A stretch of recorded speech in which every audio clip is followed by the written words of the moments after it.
সবাইকে নমস্কার জানিয়ে বলছি, প্লিজ দয়া করে কেউ কাউন্টিং এজেন্টরা এবং প্রার্থী ক্যান্ডিডেটরা তারা ভোটিং এলাকা ছেড়ে আসবেন না। স্ট্রং রুমে যেখানে কাউন্টিং হচ্ছে মানে সেন্টারে, সেখান ছেড়ে কেউ আসবেন না। এটা বিজেপির প্ল্যান।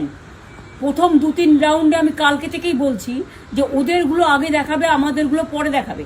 এবং অনেক জায়গায় 2-3 রাউন্ড কাউন্টিং করার পরে প্রায় 100টা জায়গায় কাউন্টিং বন্ধ করে রেখে দিয়েছে। এবং কল্যাণীতে ধরা পড়েছে 7টা মেশিন, যেখানে কোনো মিল নেই।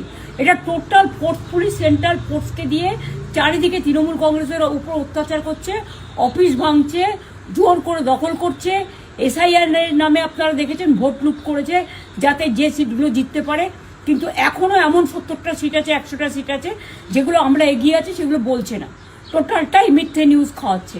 আগে ডিআইসিও এই খবরগুলো দিত, কিন্তু তাকে কালকে চেঞ্জ করে দেওয়া হয়েছে। টোটালটাই ইলেকশন কমিশন নিজের ইচ্ছে মতো খেলছে এবং সাথে কেন্দ্রীয় বাহিনীকে নিয়ে। এবং আমাদের পুলিশরা টোটাল মাথা নত করে কেন্দ্রীয় বাহিনীর আন্ডারে কাজ করছে।